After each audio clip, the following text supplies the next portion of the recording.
안녕하십니까. 개헌을 쉽게 알려주는 남자의 송천입니다.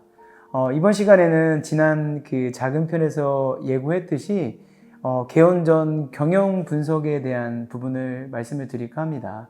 저희가 상담을 하다 보면 많은 원장님들께서 최근에는 좀 이런 얘기들을 많이 하세요. 안망하고 싶다, 병원이 안 될까 두렵다 라는 얘기들을 종종 하시는 것 같아요.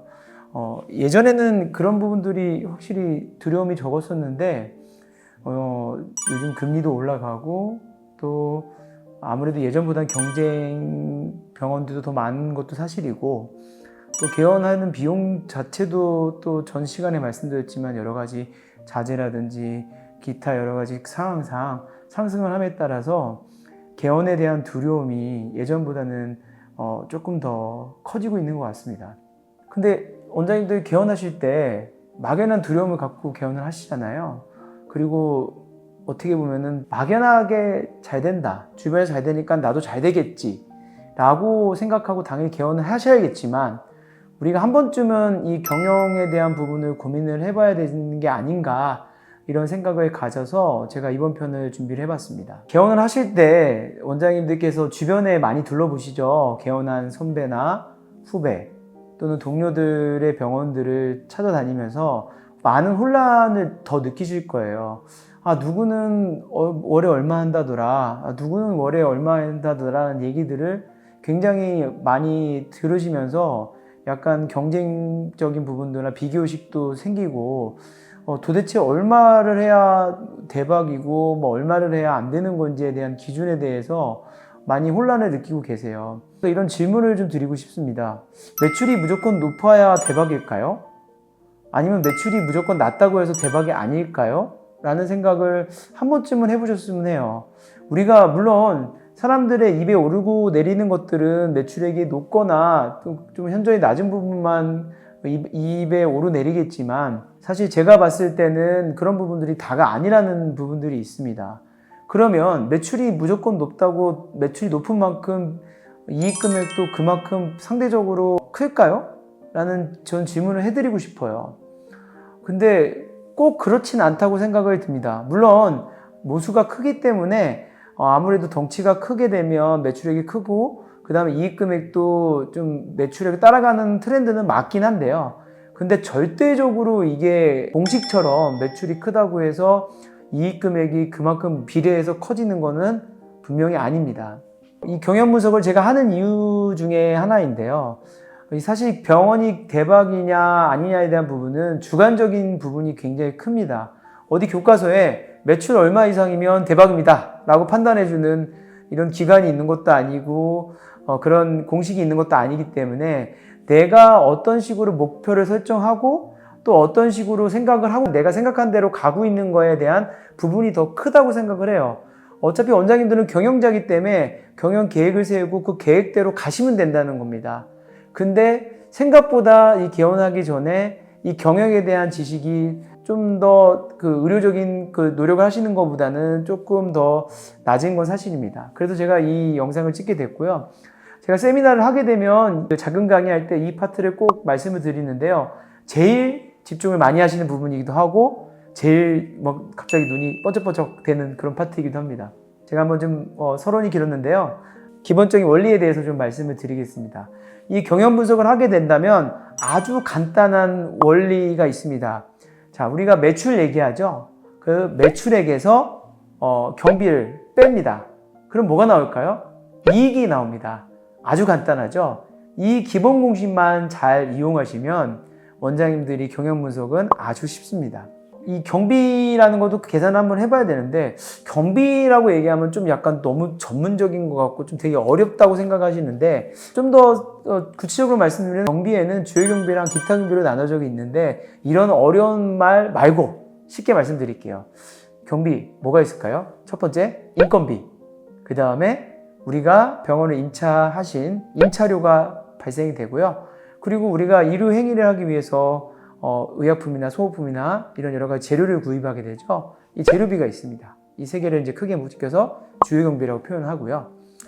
그 다음에 이제 기타 경비라고 표현하는데 기타 경비 항목은 좀 많습니다. 그래서 간단하게 설명하면 기타 경비 안에 고정경비라는 항목이 있는데 고정경비 뭐가 있을까요? 매달 나가는 게 아까 주요경비에서 뺐던 임대료, 임차료, 재료비 빼고 원장님이 대출하시게 되면 이자 비용이 있을 거고요.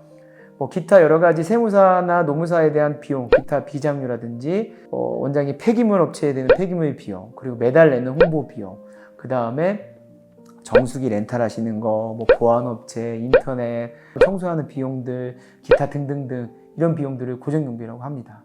그리고 고정경비 밑에는 좀 감가상각부터 시작해서 좀 여러 항목이 있는데 그건 조금 심화 과정이기 때문에 여기까지만 말씀드리고 진행을 해보겠습니다. 자, 그러면 경비가 나왔죠. 경비 계산이 대략적으로 됩니다. 그래서 예를 들어서 원장님이 써보시면 돼요. 임차료 정해져 있죠. 부가세 붙여서 하시면 되고 관리비도 붙이고 인건비도 대략 계산이 되죠. 근데 인건비에서 원장님 놓치지 않으셔야 될 부분이 있습니다. 우리가 얘기할 때 실수령액 갖고 얘기하냐 아니면 세전, 4대 보험이나 세금 포함된 금액으로 얘기하냐고 해야 되는데 우리가 나가는 비용 자체는 세전 비용이기 때문에 세전으로 생각을 하셔야 돼요. 좀 어렵죠. 세전을 어떻게 계산하냐면 우리가 얘기하는 흔히 말하는 실수령액에 러프하게 한 30% 정도를 더 더하면 세금이나 4대 보험, 퇴직금 정도까지 포함을 시킬 수가 있으실 거예요.